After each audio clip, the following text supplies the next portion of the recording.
right, we made it. Hey, everybody. We made it. Morning, Leanne. Hello, guys. Morning, Leanne. Hello, everyone. Hello, everyone. So, we'd like to introduce our lovely guest. Leanne, pronounce your last name for us, if you would. Souliere. Souliere, it sounds very French. Are you French? Are you... Tu parles français? Oui, oui, monsieur. Tu parles français? Ah. Oh, So the two of you c'est are très bien. Spanish, Aboriginal, you name it. A lot of Heinz 57. Yep, I'm a lot of little bit of stuff. Nice. Yeah. Awesome. So I was thinking about it, Leanne and Liam, that I was going to talk about how Liam and I met Leanne. And the truth of the matter is we go way, way, way back to all the way about 6 weeks ago. And I'm clear on the time frame because it was March 24th, which is every year National Adverse Drug Event Awareness Day. And it was the first simulcast that I ever did. I'd never even heard the word simulcast before. Liam kind of coached me through it and was very patient. And all of a sudden, we're getting these comments in the chat from a lady named Leanne. And it seemed like Leanne knew her stuff on the functional medicine end of things. And then Liam and I did another something or other, whether it was a MAHA meeting or what, I can't remember. And Leanne pops up. So we were sort of like, hey, Leanne, you're our old friend. So then we teased her that she was our first fan and our first groupie and our first everything. And she's been showing up and just making our whatever it is that we do, our podcasts or simulcasts fun. So we invited her on because I really, in all seriousness, am super impressed with Leanne's base of knowledge about functional medicine stuff. And Leanne, I'm going to let you introduce you, especially because I wouldn't know what to say because I really don't know your background, kind of how you got into holistic health and women's menopausal issues and your whole trajectory. Okay, well, thanks. Thanks for inviting me first, by the way. And yes, I love this this podcast, and I like all the health and wellness. That's really up my interest. So I'm a little nervous first time on a podcast, but yeah. So anyway, I was always interested in sports since I was a kid. It was my lifeline from kind of where my childhood was. Big family, a lot of violence, just to kind of put a little bit of that in there. But athletics was my outlet. I was very good at it, so it was something too that, I was able to do. I really enjoyed. Gave me some, gave me a lot of peace. So I carried that through my life. Pause. What were your sports of choice? Oh, everything. Basketball. I mean, I'm 5'2", but I was still good in basketball. Volleyball, track. Too. I played in college. I was Division III and didn't see a lot of playing time, but there you have that. Yeah. No, I was in every sport and cover a little town, so everything. We didn't have much money, so there was at that time there wasn't all these paid team sports. Everything was free. Right, so different. And a lot of it was through school and your little community, so it was great. So I love that, and I always had it. Always loved it. Never lost it. Had my kids. I was married to some of the military, so we moved around a lot. So I actually joined the military in 1992. So, I, prepped my physical and emotional self for that, for the preparation of joining the military. So yeah, I kept that all the way through. And then when I went through, got divorced, like I said, I was always I got very, very much into bodybuilding, but not as competitive, but I ended up doing a competition. And I seen how that I wasn't always work out just to compete. I loved it because I loved it. I loved the health. I loved to release stress. I love what it did to my body and my mind, and to deal with life, prepare for life. So I went through some really tragic things, 5 years in a row, a lot of stuff. And looking back, I know that if I wasn't in the shape that I was in at the time, I never would have got through it. Yeah. So when I did, I said, okay, I have to give this. I have to share this because it's really important. Yeah. And then at that time, I knew a lot about health and wellness. I did nursing. I did physiotherapy assistant. I did, I was self-studied with always reading. And then I became a certified personal trainer. And I was working in women's gyms and in women's home, or in a gym and in women's homes. And then I moved, and then I started working in about 5 years before COVID hit. I started working in that health course, so I learned a lot there from that, and stuff about that. And then I started to think, okay, well, I'm getting at that age where I'm hitting menopause. It's coming soon, but it's not something that we talk about. This was 2012. Leanne, your sound is a little, I don't know whether that's a Liam thing or a Leanne thing, but I'm getting a little, um, Leanne wasn't coming through as clearly. Yeah, that's true. It could just be the connection. She's all the way up there in Yeah. Canada, so Right. And you're in I'm not Toronto, sure. that rough area, Leanne, am I right No, on I'm that? in Alberta. I'm at Western Canada. Ah, There you Western. go. She came back. Much Okay. better. Yeah. So I didn't know much about menopause because nobody was talking about it. It's 2012. So I specialized in menopause, and I took a course was called Mental Fitness through Australia. Mm-hmm. So was certified international. I took that, and then I did Flippin' 50. I don't know if you know of that. That's with Deborah. Yeah, she's an American, but she's very well known in the menopause world.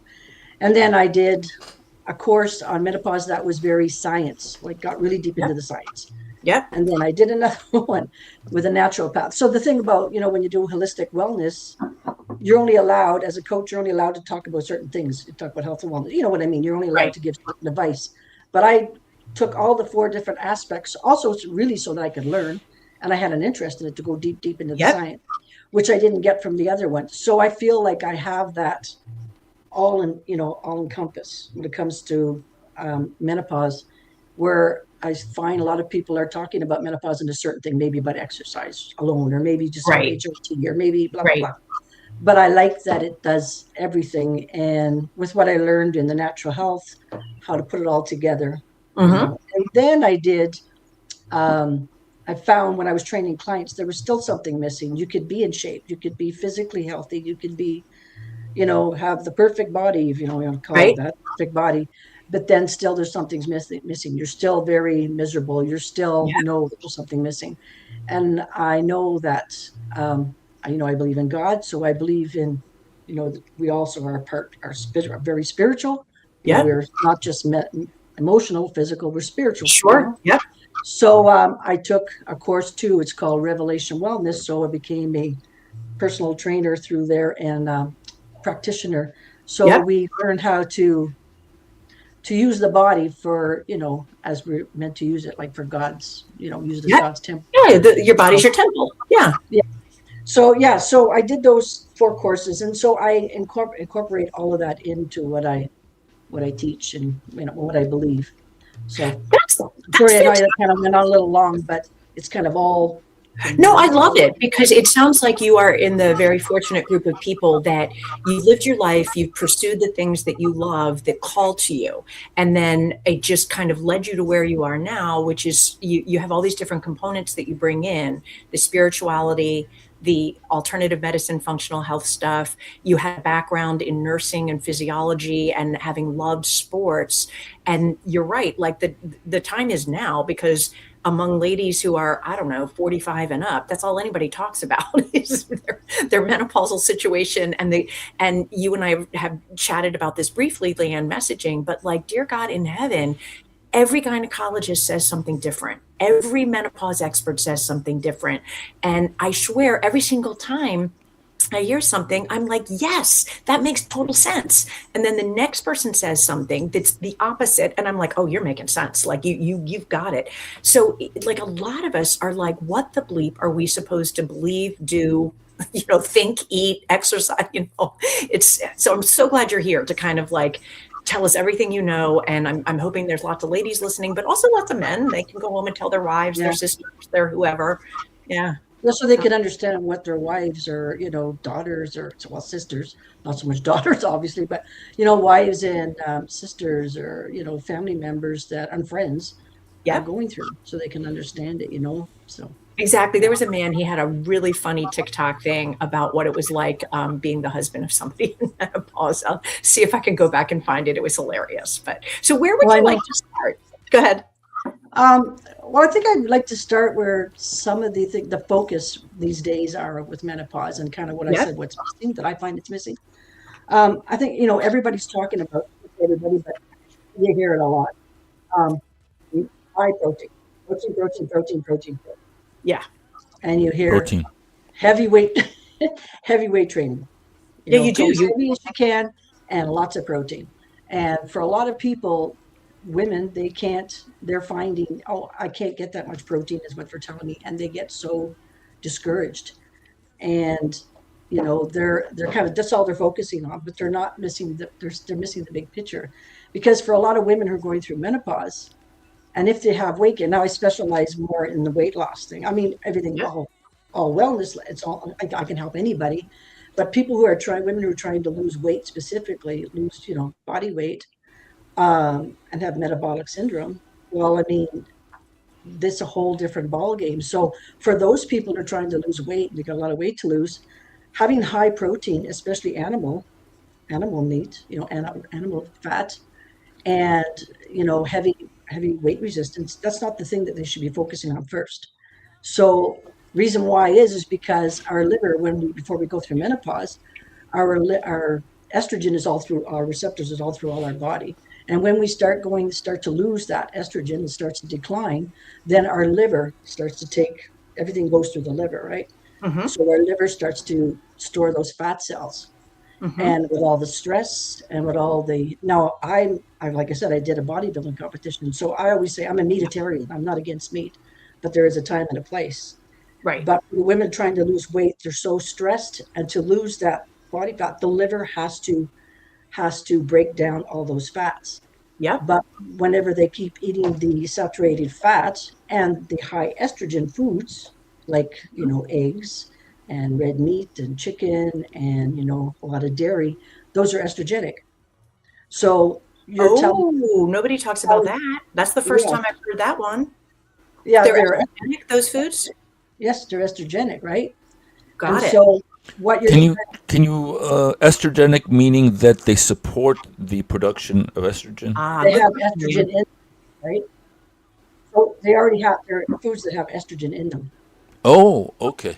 All Yeah. right. So I think of estrogenic also as the things, for example, the plastic residue stuff that may not be estrogen, but that it mimics estrogen, and Those that are it xenoestrogen. right, Xenoestrogen. and so that it might lead a woman into having symptoms of estrogen dominance, even if her estrogen level is low.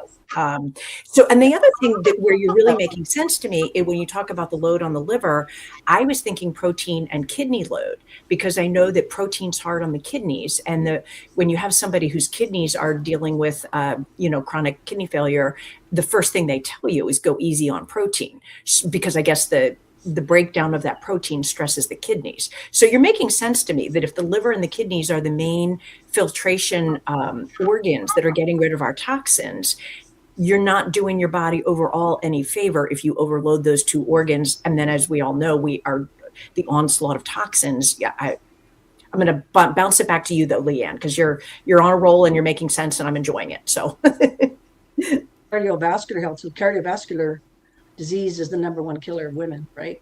When you they're said that, and you said after menopause, right? yeah. So when you think about that, you think about estrogen is our protective of Yep. the muscles and the arteries. But our heart changes as we go through it. It's natural, right? So our blood vessels narrow. We try to slow it down as much as possible, but they narrow. Our arteries, the blood vessels get a little, thicker. So when we have that happening naturally, and we're still feeding all these estrogenic foods, and like you said, also, how to just said it properly, um, other toxins, our liver has to process that, and if we can't break it down, our body will store it as fat Makes sense. naturally, right? And because have a decline of estrogen, our body loves estrogen, right? So, and our estrogen loves fat. So what does it do? The first thing it'll do, as it's declined, it's going to go to the gut. So that's why a lot of women have belly fat. And they think, well, I can't lose it. I'm eating all this protein and I'm doing this high intense exercise, but they're more stressed, they're more exhausted, they can't sleep, they have joint pain, they have, anxiety, that it just goes on and on and on. So my point is that you have to deal, because we talked about cholesterol, you're asking about cholesterol. Right. And so whenever the cardiovascular heart, the blood vessels are changing, and the lining, the endothelial lining of your Yep. heart is changing, it's narrowing, then that makes more work on our liver. So when our liver can't break down those fats, which it can't, it just keep storing it, Yep. right? That's when we get the Tummy visceral fat. tire. The pooch, the belly, the menopause belly, Yeah, where no matter what you do, that pooch, or at least for me, the pooch is yeah. there. Right? It's the visceral fat, the dangerous fat, The right? That visceral, right? surrounds your organs. Right. Yeah. Yep. So the whole key is first we should start looking at our liver, not high fat, Interesting. high That makes protein, so high. much sense to me, especially because so when they talk about the high protein and the heavy weightlifting, I know they know what they know, and I know they have studies to back them up.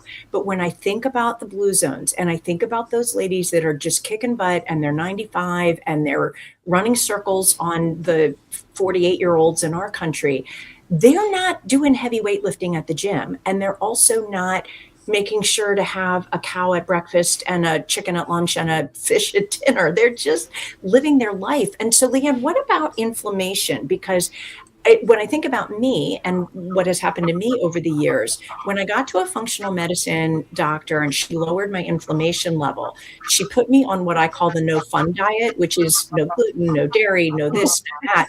But but the first thing that happened is without me changing my caloric intake or my exercise patterns, all of a sudden I was 10 pounds lighter, and I had not changed a thing other than what the calories were comprised of. So is that something that you're aware of or that you Oh, incorporate into your absolutely. practice? Okay. Absolutely. And, when I was talking about Dr. Wendy's, the science menopause course, she does specializes in women's research, and her focus is on women's menopause and aging, because aging is the bookmark, Yep.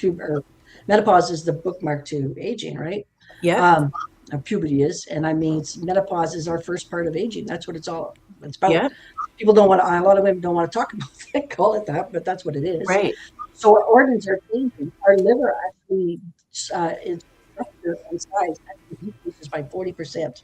No By time, way. No way. by, Can you say that again? Because I've never heard that before. The liver by the time a decreases. woman is age 60, her liver has changed in size and structure by 40%. Get out. And what? And that is due to lack of estrogen? That's just normally just what happens, right? It's just what So it happens. kind of goes back to, like, I know when there's all the controversy over hormone replacement therapy, and I remember reading a book and it was talking about how the number one argument, just knee jerk, that people will have is, well, it's not natural. And the book made the very valid point that no, actually, what's not natural is to live a third of your life postmenopausally. We were back in the day, we all kicked the bucket around 60 years old, Exactly. and Yeah, so yeah, I mean, okay, so $100%. I'm gonna so back to you, you're talking about liver and how it's 40% lower by the time you hit 60. Why does nobody tell us that? Exactly. That's what I was talking about. Nobody talks about that. And when you talk about weight loss or just general well-being, I mean, that's huge. Your liver is processes everything, right? I mean, your Correct. liver is the major performer, right, in our Yeah. wellness. So that changes in lifestyle and structure. So, I mean, you think about the cumulative life. Now, that's what I was going to say about Dr. Wendy's studies, where she said the accumulation of a lifetime of stressors. If you think about, we're the first women in our generation, Correct. who are in their mid 50s and up, Yep. that are like, we're like guinea pigs. We've Yep. been exposed to all the processed foods and all the toxins in the air and the water. I mean, it goes on and on and on. Everything, Right. we're exposed to. So, I mean, also high intensity. I remember doing those aerobic classes in the 80s, and high, and just life in general. We've been through a lot, right? Right. So everything goes through our liver. And when you think about the size and structure shrinking, Yep. that also changes. 25% of your bile is less, right?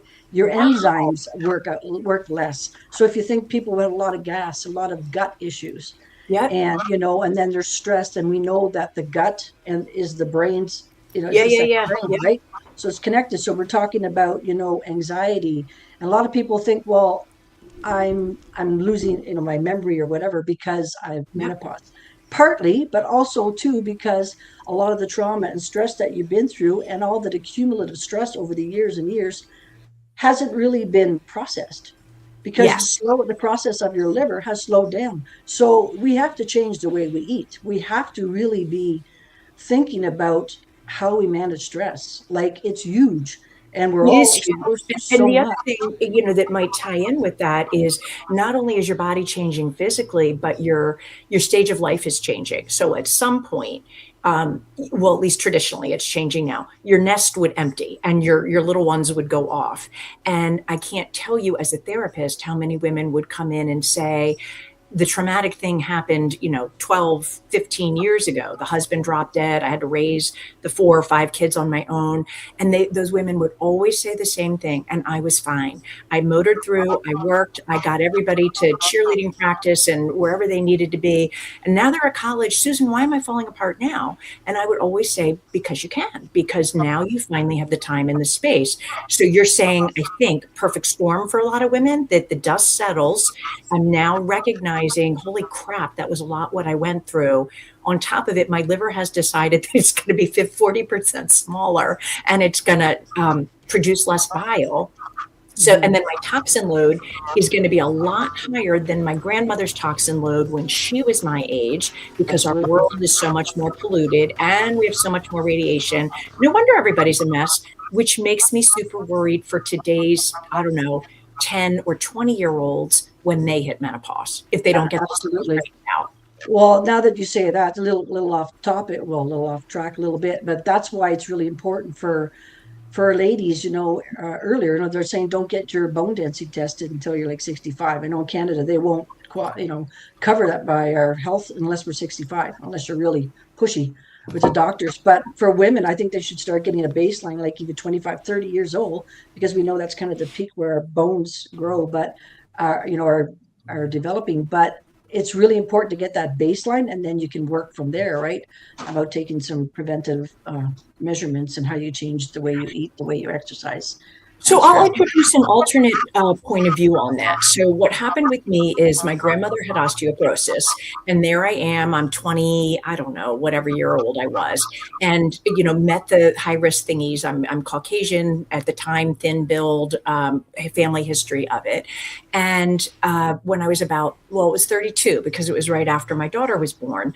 A friend of mine, husband was a doctor learning to use the DEXA scan machine, and he needed guinea pigs. And my friend said, Susan, would you like to have Justin do it on you? I said, sure. So her poor husband, Justin, comes out looking totally shaken up, like he had seen a ghost. And he said, Susan, I don't know what to tell you, but your bones are like a 55-year-old woman, and this isn't normal. You're only 32. I think you need to go see somebody. So I did go see somebody, and I wasn't osteopenic, but I had, no, other way around. I had osteo, what's the one before osteopenia? Osteo, whichever one it is. The warning one that Yeah. means you're getting close to having Yeah. osteopenia. And so I talked with a friend of mine, male, but an orthopedic doc and a sports guy. And I asked him something or other, and he's like, or you could just skip the bone density test. And I said, why? And he knew me, and he knew how I rolled, that I wasn't going to put my hand out for Fosamax or any drug that was going to ostensibly build bone. And he said, unless you're telling me that you would take one of those drugs. And I said, Andrew, you know me, you know I'm not going to. He said, right. Then the only thing they're going to tell you is to do impact exercise, lift weights, and make sure that you're getting dietary calcium, which PS everybody ought to be doing anyway. So I don't know. I've always had that. I don't get a lot of bone density scans because I just figure I know what I'm supposed to do, and on any given day I do it or I don't. Mhm. But I you feel think How I does think it's one how does one actually assess? What do they do to assess your bone density? What kind of testing? good question, Liam. Is it yeah, the DEX is invasive? yeah, the DEX scan. I think it's got like something like 1%, let's say radiation, but kind of thing like an X-ray, it's like less than 1%, less than that. But you just lay on, their machine, and you don't feel anything. They're just taking pictures, supposedly take pictures of both sides. When I got it done, I was like, I got it done twice now, and I'm like, I don't remember them doing both sides. But they're supposed to go up one side and then go down the other. And most of them, they check your fat muscle ratio, lean muscle, lean body fat, and check those three. Now it depends where you're going, right? And so they give you a scan, they give you a test from like 2 to 5. So it's considered, poor osteoporotic. I think the word is osteoporotic. I'm saying it right. Yep. There you go. Osteopenia and then osteoporosis. So then they will, like, the first time I had one done, my GP, who I really pushed, I was 50, I really pushed, like I wanted to get it done. And he said, well, Leanne is very proactive. Like we need to do it. Like I got him to do it. And when I went for the results, there was a doctor who's, in training was there. And he said, he's doctor in training. He's going to give you your results and talk to you about your results. So he gave them to me. I sat down. He goes, oh, well, you're not 20 anymore. Thank you for telling me something. I didn't know that. Said, well, thank you, tips, like what? And that was it. Because obviously he didn't know what he was talking about. He didn't know how to read it. So that's the thing. You also want to make sure you're going to somebody who can actually read it and know what it says and, the outcome. Yeah. So, I think personally, and I think it is really important. Then apparently I didn't have a baseline. So that kind of sucked. Yep. But I still believe it is good for a baseline. Reason being because it is a silent disease, osteoporosis. That is true. That is true. So if you could have it, osteopenia, and not know it. And that's me, right. Yeah, or, and if you do, there are ways that I think you're going to be more encouraged to make some more proactive, like, so, okay, what can I do to make this better? And there's definitely is ways to make it better, right? To work on it. So for me, I think that's very important. I don't think you should stress about it, but I think it's good to get it tested, and then maybe, So actually, the people that I think maybe I would be in favor of testing for, believe it or not, is kids and teens, because their eating habits are so atrocious that I wouldn't be surprised if they are walking around with osteopenia at 12, 14, 18 years old and they don't know it. And, who knows? I can only say that just observationally, the kids who are living on nothing but chicken nuggets and Doritos or whatever it is, they're not getting calcium. And so they may be exercising because they're running around all day long and playing sports, but I definitely have concern about that. And then the other thing I wonder with the bone density stuff is the acidity part. That, my understanding is that if your body is too acidic, your body will leach calcium from your bones to buffer the acidity. So the whole alkalinization word I can't say thing, I don't know if that's something that you have thoughts about, but. Yep. So eating a high alkaline diet. Now, again, it's good to be balanced, not too alkaline, not too acidic. So like 7.2 out of a score, like 1 to 10, it's 7.2 is the sweet spot. Yeah. So that's really important because we do need some acid and we do need some, definitely the high alkaline. So everything is in, mostly everything that we need is in balance, right? The body will always work best, what's best for us, right? Automatically. Yeah. So having a high alkaline diet, low GI foods is really important, right? And keeping those. Can you say what GI is when you're talking? Because a low glycemic index, which would be what? Foods. So it'd be like sweet potatoes. If you're talking about because you need some carbs, that's another thing. Women want to, they're always talking protein. They're afraid of eating carbs, but there is a time and a place that we need carbs, and especially when we're highly stressed, because when we're highly stressed, stress really takes away our vitamin C. Yep. So that's really something important is to increase your vitamin C if stress is an issue. But carbs, we need that for our brain health, right? So I think it's 60, 70 or 70% of our brain, 25% of our energy is used in our brain. So that's why I always say I get more physically tired or get more tired when I'm using my brain than I do my body because, it's like I say, it sucks sometimes to be study because it's exhausting. Yeah. Because there's so much in there. So we need those good, healthy fats. But so some more, low glycemic foods would be like fruits, different fruits and vegetables and like broccoli and cauliflower. Of course, they got cruciferous, they're cruciferous. So that's really good for your liver health too. Helps to detoxify. And so there's a lot of different foods out there. So fruits and vegetables, green tea is great. Yeah. So I personally was so happy when the carbs got vindicated because, for years and years and years, I would do whatever wacky thing anybody thought would make me feel better. No, seriously, I did. And the one thing I couldn't bring myself to do, and Joseph Mercola, who's a, big guy in alternative medicine, tends to be very much at the sort of the front of the curve of figuring things out.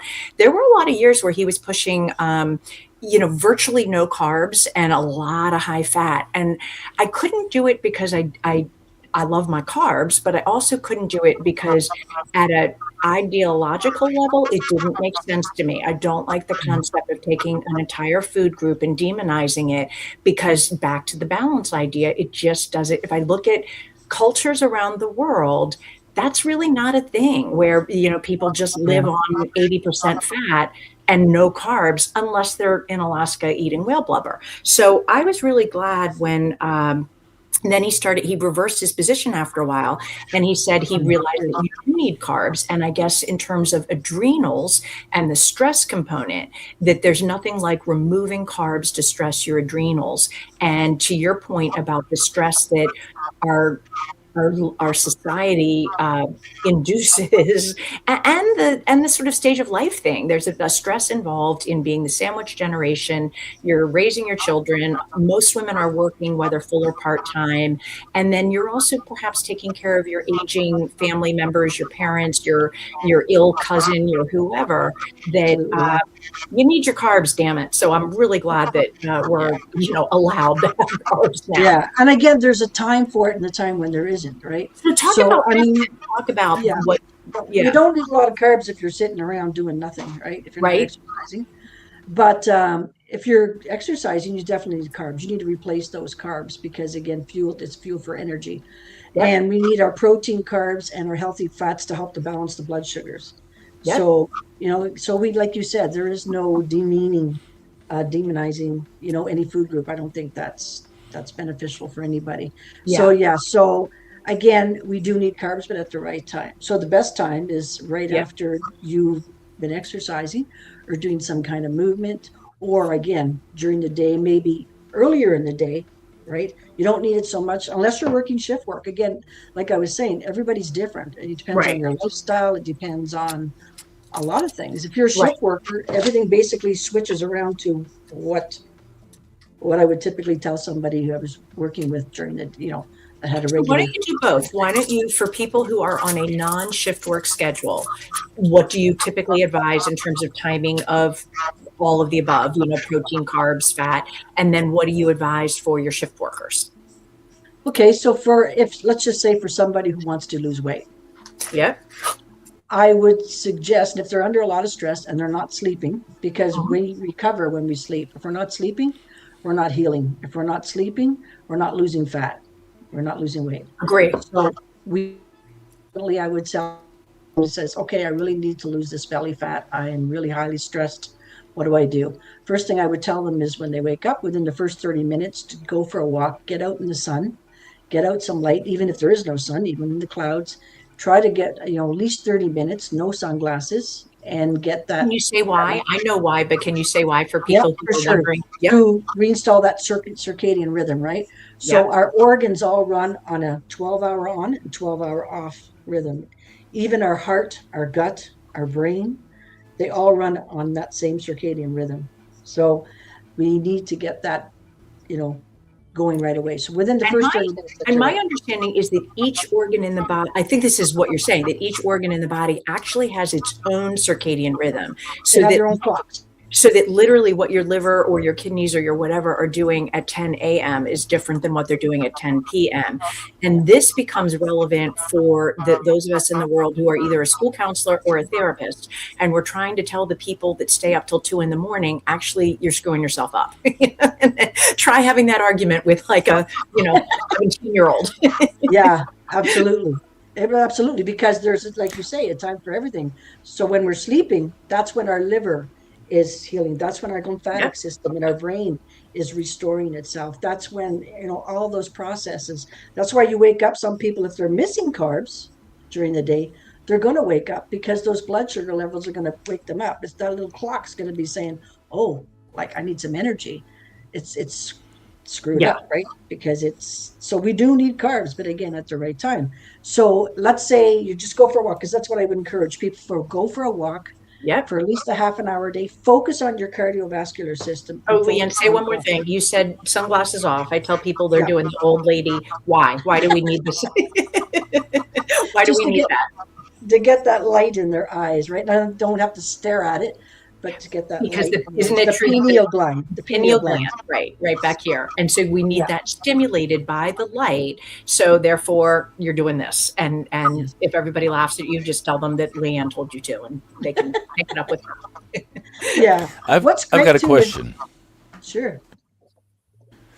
Um, with I don't know, I know very little about this subject, but as a layman, right? So you hear about menopause and hot flashes, and a lot of the therapy seems to be centered around estrogen supplementation, and that always to me sounded counterintuitive because you want the body to produce more estrogen, and if you supplement the body with estrogen, it'll suppress your body's natural ability to produce estrogen by itself.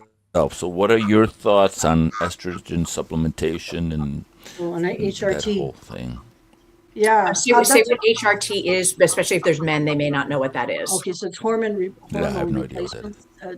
therapy, or Right. bioidentical hormones too, which is naturally closest to our natural hormones. So yeah, that is a personal choice first, because I don't want to stray anybody. I've never taken them, um, but that was my choice, right? So it's a personal choice. Because I do specialize in lifestyle medicine, and that is what I believe in. Now, again, I'm not against it because it has its benefits. But when you asked about if it stops us from creating our own estrogen, as far as once we go through postmenopause, we can't really make more estrogen. Like, we can't really do that. Our body doesn't. It declines. It goes down from, like our ovaries goes from 250 to 300 from perimenopause down to like 20. So that's like Wow. Okay. crazy. So, Yeah. Leanne, That think much of a about it decline. this I did way: not know like, that. Yeah. the baby making factory has shut down. The universe or God or whoever has said she's too old to have babies. So therefore, the estrogen situation plummets. So you can't be 80 and be producing the same level of estrogen as a 20-year-old, or you would still be fertile, and that 80-year-old would need to use birth control, and none of them do. So Mhm. I can say something about the hormone replacement therapy. So I was looking into it at one point, and it was at a point where I was struggling with depression. And what I had read is that estrogen actually helps the brain a lot. So I got this book, and the book was written by two MDs, and they were basically pro hormone therapy. They said a lot of things that were interesting to me. They were the ones who said not natural to live a third of your life postmenopausally.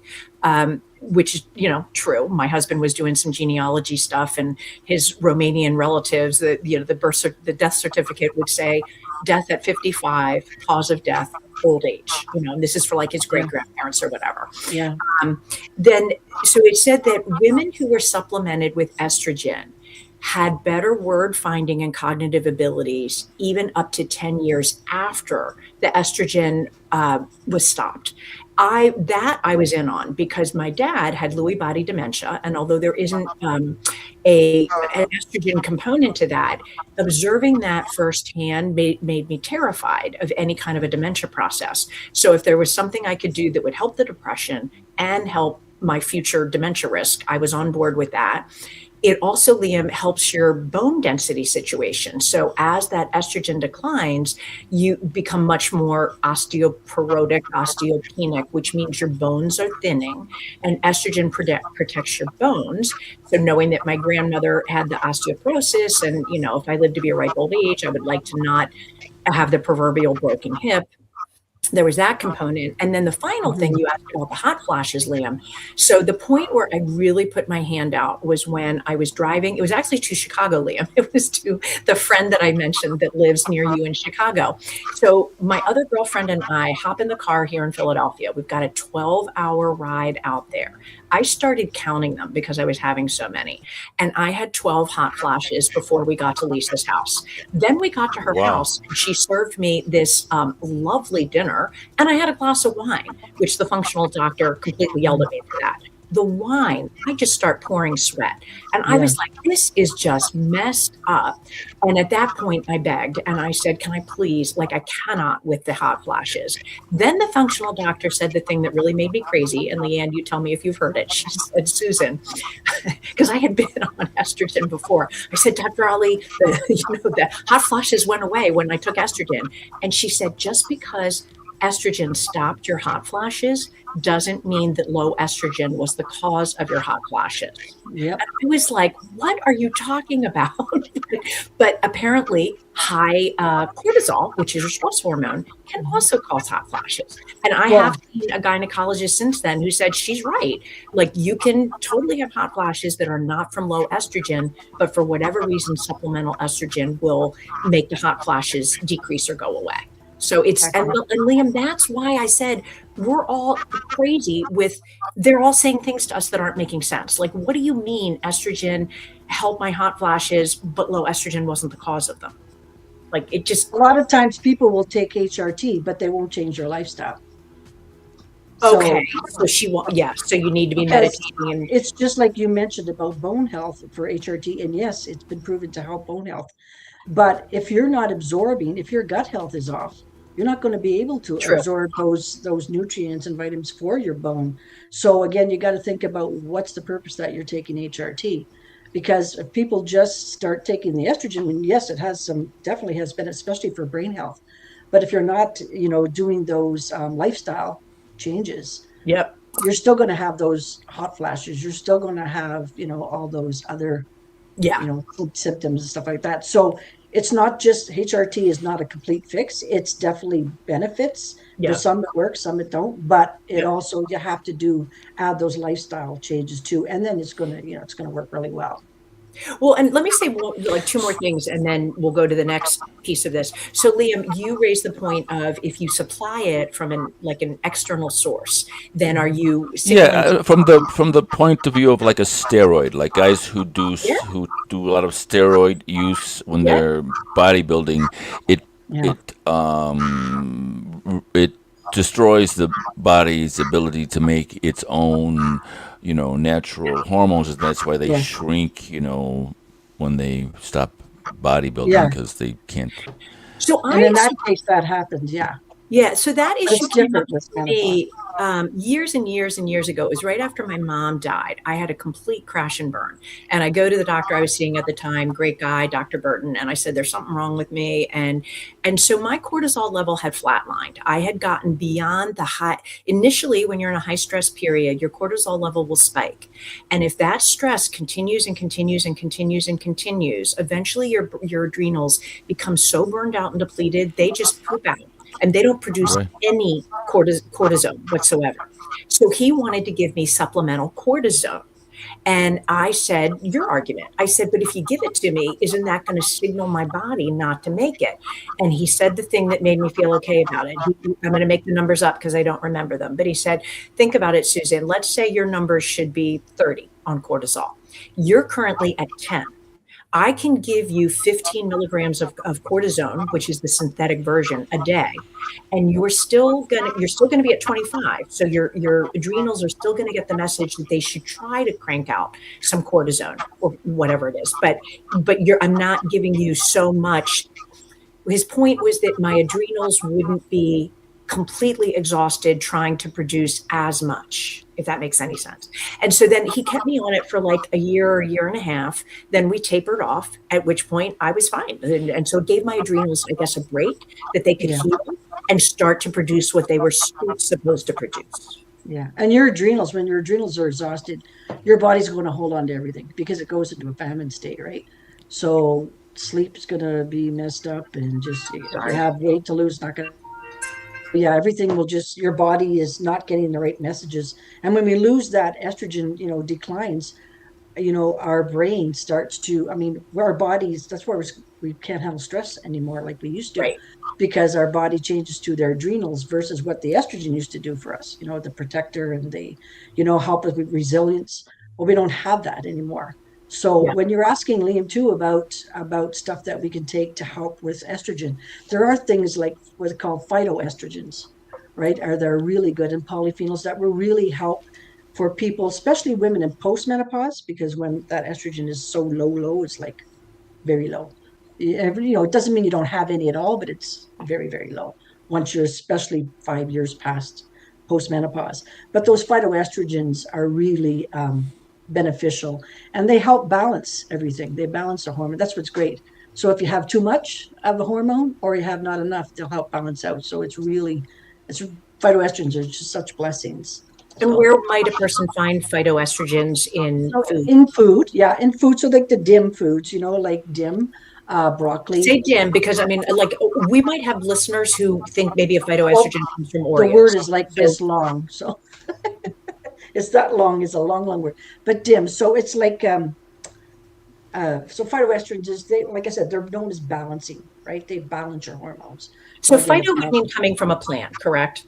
Yes, they're plant. Yeah, they're plant Yeah. So based. we're coming. So we're looking fruits, Like soy. vegetables, legumes, plants. We're not looking at the food group, the No, greens. We're not looking at sorry, yeah. It's just, to me, it's just like, oh, yeah, I should have said that because yeah. I'm assuming people knew, but yeah, they all. I mean, I Non. imagine we're going to have a range. I imagine there's people who know as much as you and people who are just coming to this with very little background knowledge. Yeah, and also a little keynote too. If people were going to take organic soy is great, um, but if you're allergic to soy, then you'd have to like be careful with. What about soy being carcinogenic unless it's fermented, which is what I had always heard? Yeah, unless it's fermented, you want to make sure it's organic and fermented and So, clean. Yeah, so maybe for your give source.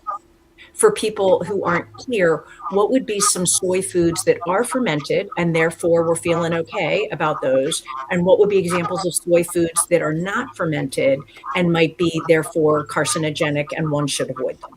Well, there's really not that many. It's like like miso soup. Okay.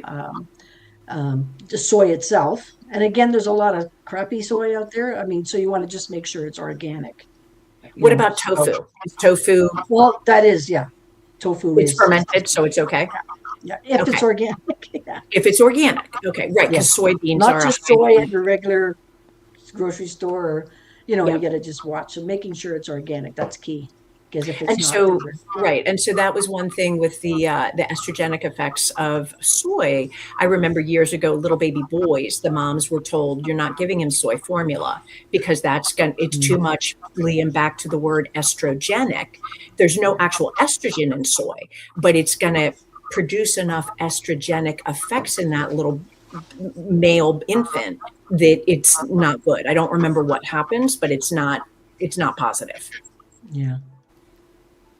So, Leanne, let's say, uh, right, you're a middle-aged woman, and all of a sudden, boom, you're having hot flashes. You've got the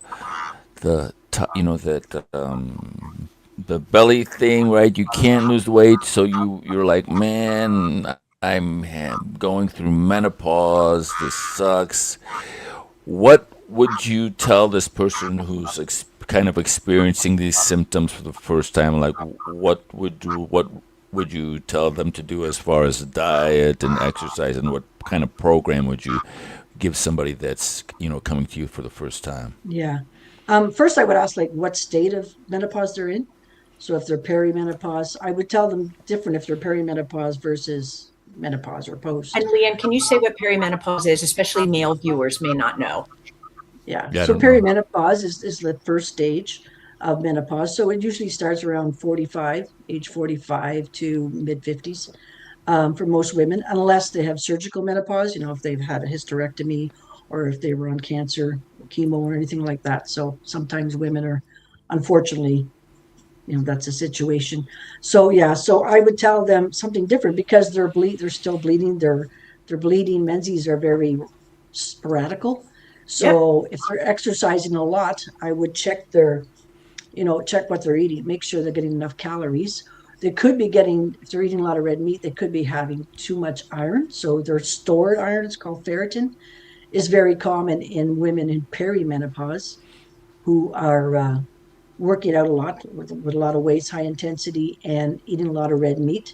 So I would ask them to maybe kind of stop having the meat later in the day. So maybe eat earlier in the day. So have, their bigger breakfast, a medium, a nice sized breakfast, I should say, a bigger lunch, and then go light later in the day.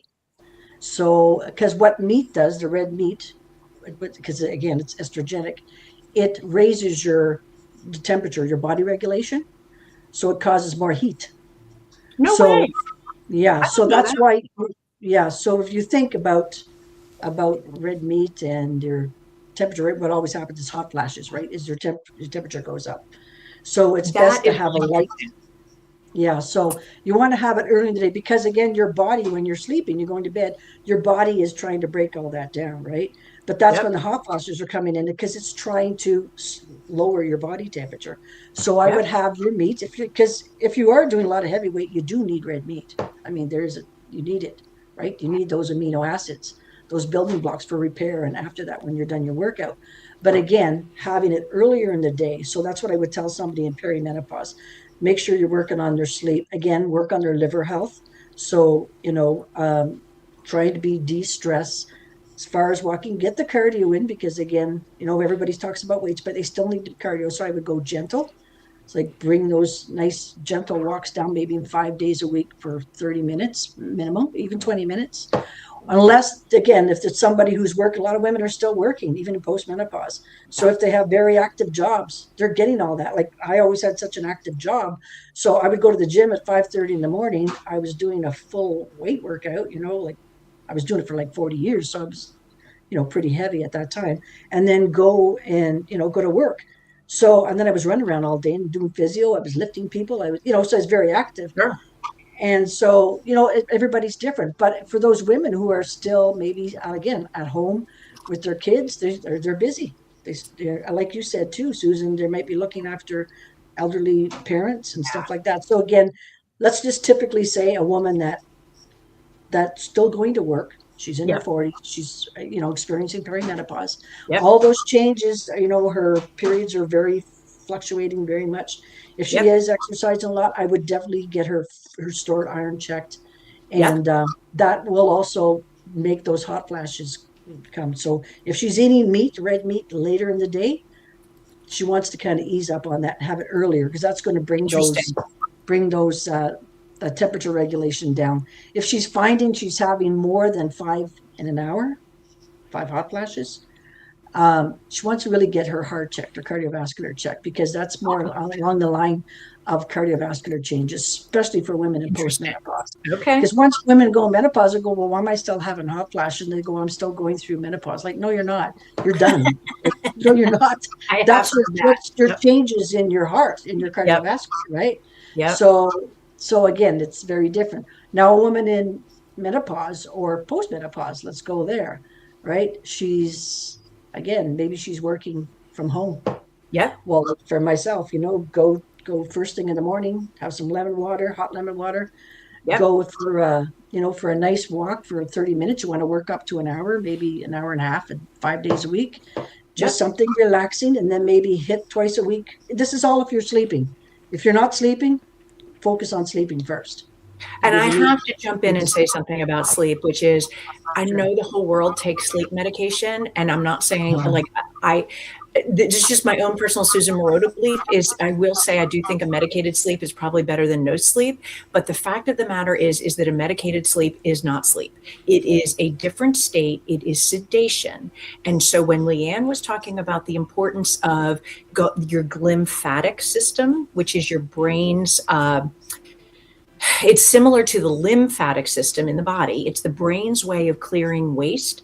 So when you are doing an Ambien or a whatever medication helps put you to sleep, whether it's Benadryl or Zyprexa or Seroquel or Trazodone, whatever it is, you aren't actually sleeping. you're sedated for the 6, 7, 8 hours that you're in that bed, your brain isn't getting the benefit of the clearing of toxins, and you more than likely aren't getting much of the REM sleep, which Yeah. is the rapid eye movement, which is when you process emotional stuff. So for all the people in the world, who isn't processing some form of trauma, Yeah. you're not helping your brain, your trauma processing, by depriving yourself every night of actual REM sleep. So I just had to put that out there. Yeah. And that's when magnesium comes in. And That's when some supplements come in. Yeah. Go ahead, Like Liam. in the end, if someone wants to get a hold of you, is this a good email? yeah, Is this still a good that's email fine. Yeah. for you? Yeah. And you can find her on LinkedIn. Just search for Leanne Souliere. Souliere? Did I say it correctly? How do Not you say bad. your last name? Souliere. Please pronounce. Souliere. If you want to say Souliere. English, Souliere, that would still was French sounding, wasn't it? Or Soulier. Souliere. You Leanne need shoe in, Souliere. you She need is shoe in French. English. And And we're coming up at about an hour, which is a Yeah, there's so much great. to talk about. can I ask Yes. Leanne And to address two more things super quick before we go, Liam? Are you how are absolutely. you for time? So the one thing I wanted to say is, are you familiar with a supplement, Leanne, called Serifos? It's phosphorylated serine, not to be confused with phosphatidylserine. Do you know that one? It's a stress reducer. It actually reduces your cortisol. And so you were going to talk about magnesium and sleep, which I do want you to talk about that, because I know magnesium is super helpful for sleep. But that's the other one, that it actually lowers the cortisol level. So for the people who are lying awake in bed, and the magic phrase is wired but tired. Yeah. So you know that you're exhausted, but your little system is so jacked up because you've been going and going and going all day and you haven't had a minute. That Serifos is the brand name that it goes by, Seripos. It is phosphorylated serine, brings your cortisol level down. And it is different than phosphatidylserine, which is another good one that helps brain function, but it doesn't lower cortisol. So Yeah, there's many stuff out there that helps lower cortisol, right? yeah, There's many ashwagandha. supplements out there. Yeah, a few Yeah. different ones. And again, some work for some, and some are good for some are Yes. give more energy, and some that you don't want, and some will more calming. So it's definitely. So what forms of magnesium do you recommend for people on the sleep? Yeah, for sleep, if their brain is going, if that's Mhm. not why they're not sleeping, because they're just thinking, a magnesium therinate is good, because Spell it that's for good people, the brain. please. Yeah, a magnesium glycinate. Sorry, that's 3 o'clock in the morning. It's hit me now. Magnesium glycinate is good because it's very digestible for pretty much for everybody. Yeah. So it's well absorbed. The citrate is good for if somebody has constipation, more in the constipated Yep. avenue. Will help with that. Help more with relaxation. Yep. Yeah. So yeah, there's a few other different ones. There's another one. There's another new one coming out now. But there's magnesium oxide. I wouldn't recommend that one. That's not really that great, unless somebody. I had in the health store. I had a man who that's all he bought. His daughter would come into the store and buy like 5 or 6 from. But it was more for, let's say you're going for a test or something that you need to be cleaned out for. It'll do that. So it's not something you want. The magnesium oxide. So that's not kind of the top one I would recommend. So in other words, oxide might be of benefit if a person is constipated, or they a lot, but very heavy. But I wouldn't recommend it a lot. But for most people, it's going to induce diarrhea, so it's not going to be a good idea. So and then there's a malate. There's a magnesium malate. Magnesium malate, yeah. And that's really good if you have muscle cramps. A lot of people, like a lot of women, have restless legs. Yeah. Or men. So that's really good for cramps and restless legs. As a malate, it's very, very effective too for that. And will you go back? The very first one you said was magnesium threonate. Can you spell that for people, and also say why is it so helpful? So it's a THERONATE. I think that's how you spell it. I'm trying THR, right? THER. Okay. ONATE. Yep. Yeah. So it goes passes through the blood-brain barrier. Yeah. So it helps with, helps keeping the mind calm. So it's really good for that. Right. So And my understanding is that's the only form of magnesium that crosses the blood-brain barrier. the only one, yeah. But I also can't get around the fact, even though I don't understand it, that magnesium of any form seems to calm people who are anxious. So I don't know Yeah. how that works, but the threonate form, Liam, I think you have it. Magtine right Like there. Thank this? you. Yep, Yeah, that that's a good one. Yeah. Yeah. one. Yep. And so that's the form. So, Leanne, it sounds like any magnesium might be better than no magnesium. Be careful on the diarrhea end. Don't take the oxide if that's your issue. Yeah. And then there are also magnesium creams and gels that you can apply to your skin. And Yeah. so that way you're bypassing the whole issue of absorption, and you're also bypassing any GI distress, and you're just getting your magnesium. Yeah, like joint pain and stuff like that. Yeah. Yeah. Oh, and Epsom salt baths. You can just put yourself Yeah, in the bathtub. absolutely. And then Yeah. the last thing that I wanted to ask about is And breathing. I have just wanted to mention too, if people are not sleeping well, Yep. diaphragmatic breathing is really good. So I'll also Yep. for women, if they're not sleeping well, another good thing to do is stretch. I don't know if you have the ball. If a woman has those balance balls, the big balance balls Yep. for exercise, you can lay on it over her back and Yep. just stretch out. That really helps. Putting your legs up on the wall against the wall Yes, I too. love that pose. Yep. Yeah, so I like Did that it one this too. morning So at you. yeah. So stretching, before bed, taking a cool shower if you're having a lot of hot flashes. People go, cool? This is supposed to be hot, but no, cool shower is going to help regulate the temperature, bring that down. So yeah. Interesting. So Yep. there's some other little tricks you could do. And can you just say a quick word? On We prayer. talked a lot about supplementing with estrogen. Obviously, progesterone, you want to add that in so that you don't raise your risk of different reproductive cancers. You need the progesterone to be in balance. But Yeah. I also It wanted also to keeps it's the calming, right? So it's yep, the calming hormone. Yeah. yep, the calming hormone. And women forget about testosterone too. Sometimes. That's what I wanted to ask. Could you mention DHA, testosterone, and if you know about it, pregnenolone? Yeah, and pregnenolone, and now that again happens too when you were talking about the adrenal burnout, right?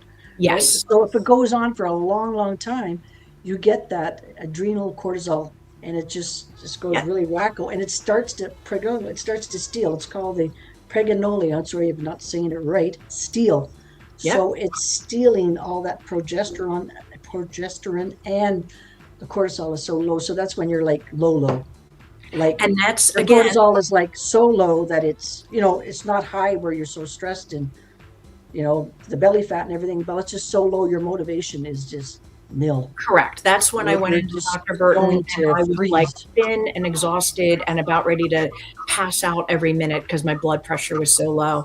So pregnenolone was super helpful. And Yeah. I don't know why that hormone isn't discussed more, because it's the Yeah. top of the hormone chain. And it is from pregnenolone that then, whether you are male or female, all your other hormones, your testosterone, your progesterone, your everything is made. So if you don't have pregnenolone, you're It's not low. making the rest of everything. And oddly enough, you can buy it over the counter.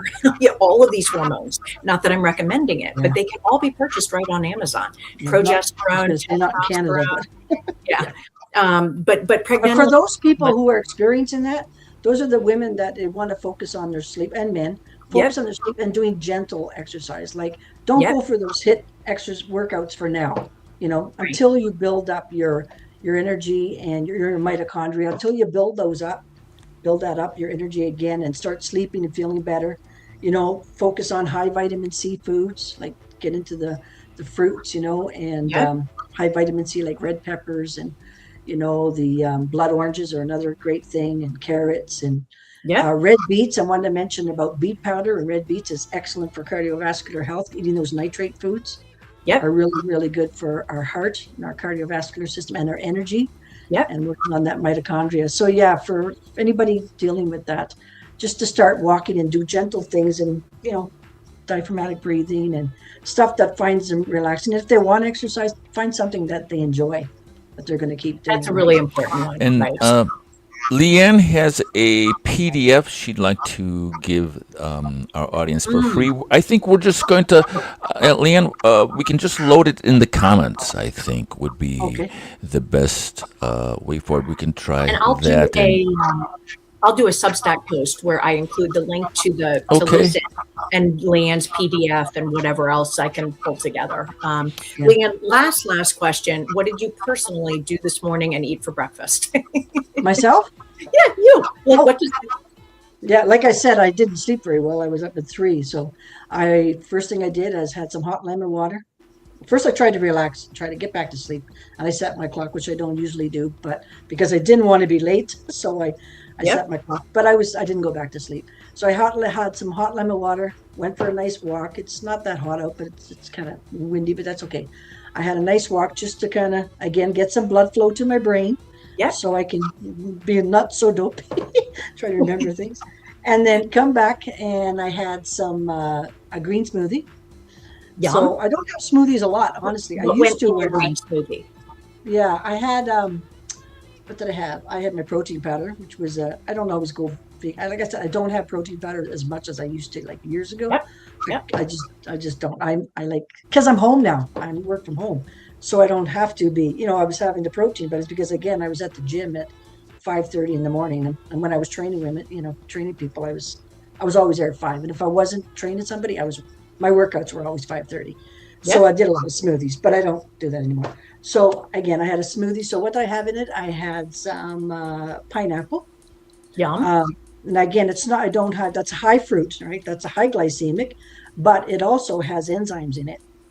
So because I didn't sleep very well last night, I mean, I know my cortisol is up. I know that because naturally, and I'm going to crave sweets today because my blood sugar is going to be wackadoodle because I didn't sleep. So I know that.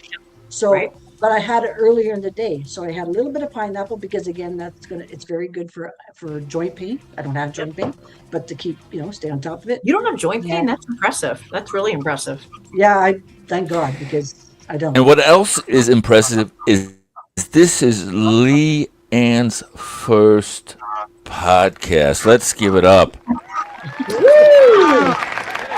Sorry, I didn't understand what else was in I would say that Leanne herself in the most royal way. Oh, right. Yeah, that's right. I like also And had we've some got- dates in my smoothie. you had what? What's that? Dates. Dates. Yum. Dates. Delicious. Yes. Some Delicious. dates in If my- you That nature's candy. And if you want, Leanne is the queen of solutions for menopause for menopausal women. I think menopause exercise and Yes, I know nutrition we got off track a professional. lot of. We got started talking on one thing and then kind of started talking something else. That's I right. get so excited We now. like the weave here. We do like the weed. Yeah. Woo! But Leanne, we can always have you back. If you feel like if you're We can not always out- have you back. We were on for an hour. It was a quick hour. Yeah. Yeah. No, I'd love to come Yeah. back and maybe focus on one topic or something so I don't get so Sure, it's Sure, distracted. we can do that. And we can figure, and maybe we'll leave that up to viewers. What do you viewers what want? do you want to hear What do you about want to hear? next? The Absolutely. Goddess is with us, and she has a lot of information. What are you wanting to hear from Leanne on round 2? Yeah. Okay, If we were talking sis- about cholesterol, we could really just talk about that. Cholesterol, Sure. right? I ordered my Cholesterol. aged garlic because once I hit menopause, all of a sudden I started getting yelled at about my cholesterol, and my diet hadn't changed. And I didn't know until I stumbled onto it that apparently that's an estrogen thing. Who knew? So, This garlic is very good, yeah. yeah. So hopefully But that. if your doctor says that your triglycerides or your cholesterol is off, you want to, all that talk about cholesterol, high cholesterol, blah, blah, blah. Yep. What's the truth and what's not? Yep. But if one focuses on improving their HDL, their high Yes. density lipoprotein, don't even stress about the rest. Just focus on increasing that. And the first thing that would make a huge difference? Going What? out for a walk. there you I can go. do that. Go out for a walk. Actually will increase your HDL. Isn't that amazing? I love to walk. I'm all about it. So Yeah. that I can do. Voilà. All right. This was an émission très grande, très magnifique. And then maybe the next time we'll Oh, do. we didn't even talk about olive oil. Oh, I Yeah, we didn't talk about olive oil. We'll do that. I came prepared, but I've got to run. Yeah. Yeah, I'm very curious about that, Liam. About Yeah, I've got. Round I've- two with I've- Leanne. we'll do round 2. Olive We'll do oil. say We're going to hit olive oil. And what else were we going to hit, Leanne? I'm already not remembering. Oh, A deep dive on cholesterol, I think. deep dive A on super deep dive on cholesterol. cholesterol. That would be Okay. liver health. That's Okay, Liver health. cholesterol. Okay, so And round two. cardiovascular health. Round two, I'm going to write it down. We're going to do cholesterol, liver health, and And you know, another thing that's not talked about enough is what trauma does in menopause, because there's studies Thank about you. the build-up trauma and the ACE study, Yep. right? Because Susan, you do, what you Yep. do is very much And to that. Yep. so And you next time maybe Leanne will have a crown to We could probably make one show up enter at the our house, court. right? The We don't court have a with. mailing What's that? address. If she ends up a mailing address, I think Amazon could serve her up a crown or Yeah. tiara. See, I Whatever you Or thought about- tiara, right? I thought about buying a cheap one, and my son was like, "Yeah, do it." And I'm like, "I don't think I've Yeah, earned this that is a yet. dollar store. This is a dollar Right, and- store. I thought I think saw got- one at the I got a bunch of things on Amazon because I was going to Yeah, a very play nice. school where I worked, and Yeah. so the Oh, I ducks like and I, the ducks, Very we were nice. all Yeah. about like tiaras, tea parties, That suits being you. That's loyal. nice. Gotta accessorize. It That even goes accessorized. with your top. It's nice. Right, exactly. So I Yes. was going to say one thing though. I am not the king. I am not the queen of LinkedIn because I'm not. I just said, but I am the daughter. You're the daughter of the king. All right. There you go. all right, Leanne. All right, you guys everyone. need A tiara or a crown for next time, or a fascinator. Okay. Thank you so much. Thanks Leanne. again. Thank you again. This was terrific. No problem. Meet you It and was like great. I promise I won't be so nervous next time. Maybe my brain will work better from all the All right. Exactly. You'll take your magnesium at night and you'll sleep. All right, everyone. I do, Bon actually. courage. Au revoir. À tout à l'heure.